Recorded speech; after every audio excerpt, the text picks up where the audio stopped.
क्या आप जानते हैं कि ब्रह्मांड के सबसे शक्तिशाली देव जिन्हें जीतना असंभव है, उन्हें माता पार्वती ने कैसे अपनी जिद के आगे झुकने पर मजबूर कर दिया।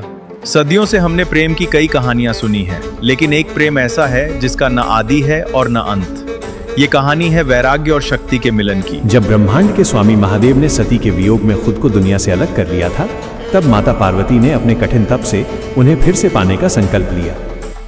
आज के वीडियो में हम जानेंगे महादेव और पार्वती के उस सफर के बारे में जिसने देवताओं को भी हैरान कर दिया। देवी सती के आत्मदाह के बाद महादेव गहरे शोक में डूब गए थे।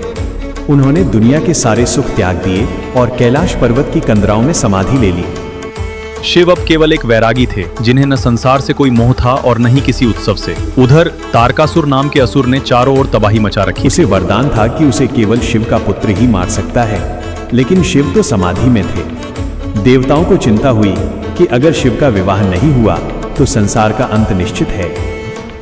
इसी समय माता सती ने पर्वतराज हिमालय और रानी मैना के घर पार्वती के रूप में पुनर्जन्म लिया। बचपन से ही पार्वती के मन में महादेव के प्रति गहरा आकर्षण था। जब वो बड़ी हुई तो देवर्षि नारद ने उन्हें बताया कि उनके पिछले जन्म का अधूरा प्रेम ही उन्हें शिव की ओर खींच रहा है। पुत्री पार्वती, महादेव को पाना सरल नहीं है। वे वैरागी हैं।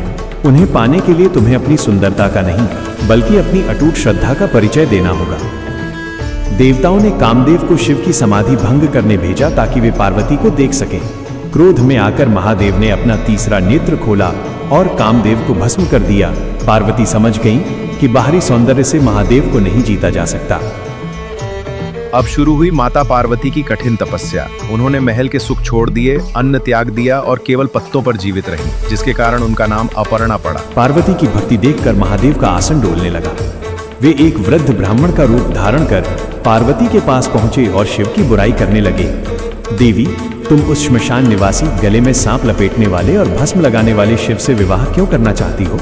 तुम राजकुमारी हो, तुम्हें कोई राजकुमार चुनना चाहिए। रुको ब्राह्मण देव, आप महादेव को नहीं जानते। वे ही सत्य हैं, वे ही आदि और अंत हैं। मेरी भक्ति अटल है, चाहे वे आए या न आए। पार्वती की दृढ़ता देख महादेव प्रसन्न हो गए। उन्होंने पार्वती का हाथ थाम लिया और कहा, आज से मैं तुम्हारी तपस्या द्वारा खरीदा हुआ एक दास हूं। इसके बाद हिमालय पर धूमधाम से शिव पार्वती का विवाह हुआ। यह मिलन केवल दो देवताओं का नहीं, बल्कि पुरुष और प्रकृति का मिलन था। इसी मिलन से कार्तिकेय का जन्म हुआ, जिन्होंने तारकासुर का वध किया। दोस्तों, माता पार्वती की ये कहानी हमें सिखाती है कि अगर लक्ष्य सच्चा हो और इरादा अटूट, तो भगवान को भी भक्त के सामने झुकना पड़ता है। आपको ये वीडियो कैसा लगा? कमेंट्स में हर हर महादेव जरूर लिखें और चैनल को सब्सक्राइब करना न भूलें।